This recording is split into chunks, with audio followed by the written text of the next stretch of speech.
Manny Pacquiao may kalaban na sa September, Kambosos sumapaw kay Pacquiao.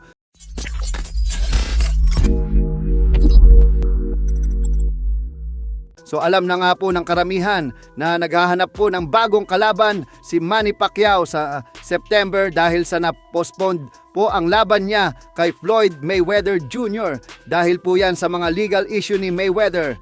So nagbigay na po ang kampo ni Manny Pacquiao na mga pangalan ng posibilidad na makalaban ni Manny Pacquiao ayon po sa presidente ng MP Promotion na si Sean Gibbons. 4 na pangalan po ang nasa listahan ni Manny Pacquiao na posibleng niya makalaban sa buwan ng September o kaya naman October. Yan daw ay sina Gervonta Tank Davis, WBA welterweight world champion Rolly Romero, Conor Benn at newly crowned IBF welterweight world champion Liam Paru.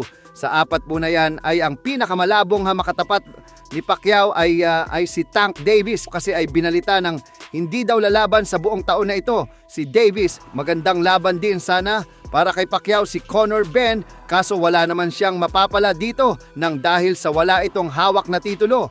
Habang si Rolando Romero naman ay inaasahan ang lalaban ng si Teofimo Lopez upang depensahan ang kanyang WBA belt.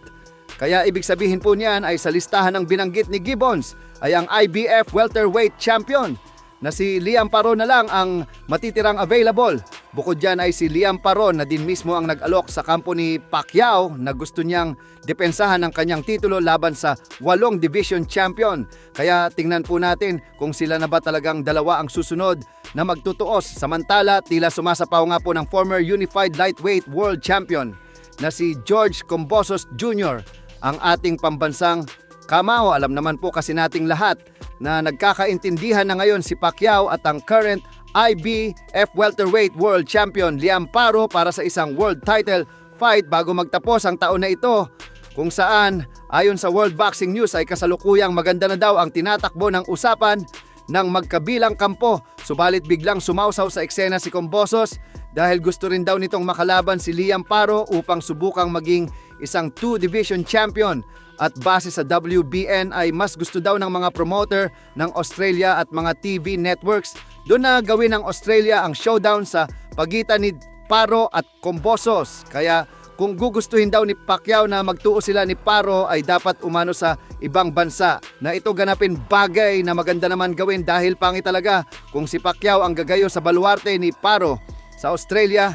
Ganun pa man ay si Kambosos ang isang halimbawa ng malakasang kapit at koneksyon sa boxing dahil sa kabila ng sunod-sunod na talo niya sa mga world title fights ay hindi pa rin ito naubusan ng malalaking laban. Kung isipin ay matapos niyang masilat si Teofimo Lopez ay wala nang nangyayaring maganda sa karera niya.